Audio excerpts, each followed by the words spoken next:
Hello everybody, welcome to another video. My name is Infiniti, and if you don't know, I'm the face, the voice, and the hands behind all the content here under Infiniti Craft & Co. Welcome to Channel Chat 106. Today's episode includes an announcement and it involves story time, so I hope you guys are willing to listen to me go the long route today. Hopefully not too long, but definitely vlog worthy, so have your coffee, have your project, and just hear me out.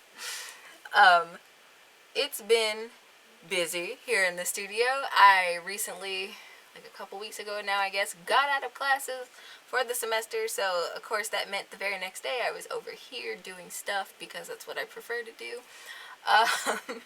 But nonetheless, I have gotten through a bunch of things. I've almost finished the Breath of Autumn pocket shawl thing. At this point, I say almost, I have like 5 rows left on the pocket flap and I have to sew on a button. So I'm pretty much done with that, and I'll be taking pictures of that at some point. I'm most excited about the sweater that I again dropped that project for another sweater, guys. I just now thought about that. But anyway, I'm very happy with the progress that I've made here in the studio in the last couple of weeks. I've also been able to bring stuff home from school. For those of you who don't know, and there are a lot of new faces around here, I am an art student, and that means at the end of every semester I get to haul home many things, many treasures, and this year I'm just excited about my ceramics that I got to haul home, which will be the topic of today's video. And it's a long story. I did an initial take of this blog and then my camera battery died on me, so I'm redoing this. But as I pulled out this first thing that started this whole journey, I found my tags. You guys remember last week when I finished off the sweater, I said I was going to sew in the tags. Well, I randomly, by chance, found one tag, and I knew I had them somewhere. I knew they were somewhere in this studio, and I looked in my notions basket, I looked in the cart that I put together before the semester started. Couldn't find it. They were in the thing. They were in it. So, this particular project has just brought about a lot of goodness as of late. So, anyway, enough mystery, alluding to things. I want to talk about my ceramics. So this comes with a story. I guess it was late 2018, early 2019. I really started developing this thing for clay. Like, I'd always thought pottery was interesting, but I'd never had the opportunity to take a class on it. And then, I guess I was 2019. I got to take a mixed media class, and I got to actually dabble in clay because I wanted to. And that was a really fun experience. But this predates that. Like I said, beginning of 2019, I made this thing. And I'm fond of this thing. And interestingly enough, when I finished this all those years ago, I put out a post saying that someday, as I'm running my business, I'll have this on my desk or on my shelf and just stare at it fondly like some kind of trophy. And here I am today, over 10,000, well, not 10,000, over 9,000 subscribers later, looking at this thing and just living my best life. And so I feel like I've come full circle with it, My words are all mixed around today. I apologize. I'm just excited and kind of high energy and all over the place, if you could not tell. But nonetheless, it all started with this. Now, this is clay. It's not fired, first of all. There's a lot going on with this. It dried quickly because it was so thin around the edges. So it cracked, and it kind of looks like a yarn bowl. I wouldn't use it for that, but it looks like a yarn bowl. And I'd made this little plate thing here, not to hold it, but to hold my furls crochet hooks, because y'all know I'm kind of a fangirl for that hook. Those are some really comfortable hooks, and I'm not sponsored by them, but I do use them often, especially in my tutorials and long projects. So there was that. So I was excited for that. I wanted something unique to hold all my regular crochet hooks, and that's grown. That collection has grown also.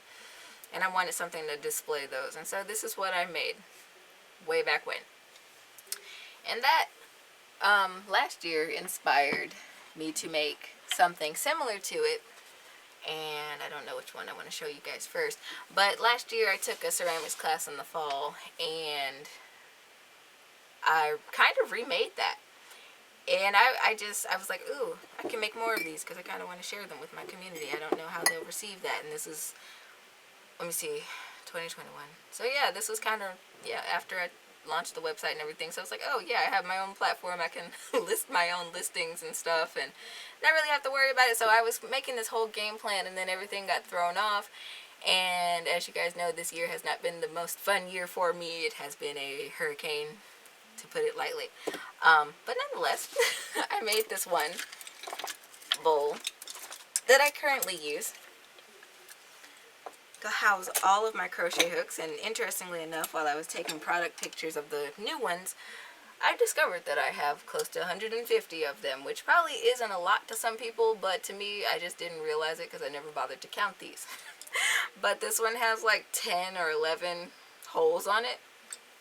I threw a bowl, then I just decided to cut out a slab and slip and score it on there and make holes in it so that it would hold my hooks. And this has been the thing that holds my hooks for the last year, and I love it. I love it. So I also made a secondary one that was smaller last year, and this one has this little bulb thing, because at first I was like, oh, I could make that for stitch markers, and then I was like, wait a minute, no, I could probably do the plate thing better. So I think I was just trying to experiment with how I wanted to connect this part to the body of it, and so that's why that looks like that right there, which I think is interesting. And I also had little holes around here, which I did not take into account how aggressively not the yarn, Jesus, how aggressively the clay shrinks after it's been fired. So they're too small for my darning needles to fit into now. So if I was to do that concept again, I would definitely make the holes a lot bigger than I would think that I would need to, and then I would see how that turns out. So I'd have somewhere to stick my darning needles, because they always end up disappearing on me if I don't keep them like in my little Altoid tin or somewhere, like in a dish somewhere. They just run from me like stitch markers. So anyway, this was the one. This is the one I had left over from last year, and I still use this. One reason I didn't put it up on the website is just because there's this one hole that is larger than the other holes. My thumb fits completely through this one. And the hook fits, but it hangs lower than another hook would in another hole. See? So I was like, I'm going to keep this. Simply for that reason. So I think if I were to try to do this again, I would probably measure better. Because I don't remember exactly how I measured this one. I know the first one I just used literally my thumb and just pushed through it, but I don't think I pushed through it all the way. And this one hole feels like I just probably went right through the slab. So I don't know. I like this. I like the color on it. That was another thing this semester. I really got to play with mixing my own glazes, and that was an adventure in itself. I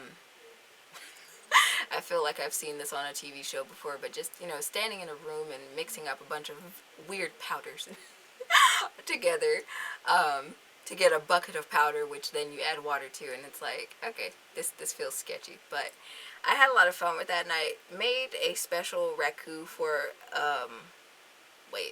I made a special glaze for a raku firing. There we go. And it turned out way better than I thought it would, and I'm excited that a lot of my pieces from the raku firing that we did this year have this glaze on it. I do have a couple of pieces that were just regularly high fired to like a cone 10, if any of you guys are out there are potters. These, along with some other things that I made this semester, got thrown into the gas kiln and whatnot. I named all of them. First and foremost, there's 7 different pieces that I'll be putting in a shop update on Thursday. I named all of them. Don't ask me why. I'm weird. I just did it. So these are the name cards and all that. But this is one of the Cone 10 ones, and it's just a matte black. I was testing out one of the glazes that my professor made. He said it was supposed to be black, like completely black, so I was just like, oh. So I was really glad with like the matte iron texture that it has on it. Super smooth. And this one, these are for distance. This one holds 16 furled hooks, or like 85 standard hooks. So like my regular hooks, I have the plain aluminum ones, and then I have ones with like the squishy ergonomic handles on there. So it held a combination of like 85 of those, which I was shocked. I was so shocked. And I started not to count the hooks and the cuffs, but I'm like, people might want to know that. So I went through all of them and did the counting process for all of them. This is my favorite one that came out of the high fire. I dipped it in a glossy white, and it has a light washed like rutile blue, but this rutile is kind of purpley, but it's very light washed, so it makes you think of like the moon, or at least for me. But yeah, I don't know, I like it. The product pictures will be coming out. Well, they have been coming out. Let me rephrase that. They've been coming out on Instagram, so if you're not following me over there, now would be a great time to do it. I also posted a blog talking a little bit more in depth about these, because sometimes when I get on the camera, I don't remember everything. So feel free to check out that blog post after this video. I will leave it linked in the top comment below so you can find it. The other 5 pieces went into the raku firing, and that process is super involved, and I'm quite proud that I was able to accomplish the results that I did with it. So first, these guys get thrown in a gas kiln that's fired up to like 1900 degrees for my particular glaze formula, and then while it's glowing red hot, it gets thrown into a trash can with burnables in it. So we threw a bunch of wood chips and paper in it, and we let it catch fire. We put the lid on it, let it catch fire, put the lid on it, and we let it stay, and then we took it out with tongs again, quenched it in some water, and then let them sit. And interestingly enough, most of my pieces my professor fired for me this time, because I had a dentist appointment, which I will be writing another blog about that soon. So I didn't actually get to be involved with the second batch that came out, but the first batch I did, and I was so happy about that. And I'll put a short out on that process at some point. But anywho, let me stop rambling. This is one of them. I was really happy with how the copper coloration came out on, especially after I scrubbed it down and everything. I was like, okay, this isn't as bad as I thought it was. The copper, matte copper, is really finicky. Sometimes you get it to bloom, and sometimes it looks like hot garbage. But I like how it looks contrasted with the black clay body that he got together. That specific raku glaze that he uses is black, so when it's fired. So I like the contrast, and so keeping that in mind, I tried to make a glaze that would function with that color, considering he was like, expose some of the black clay. I'm like, darn. But anyway, this one is probably my favorite one that came out of the raku. It has gold on it. I think I also dipped it a little bit in the matte and layered those glazes, but I like, for one, how it ran. It even ran down in here a little bit.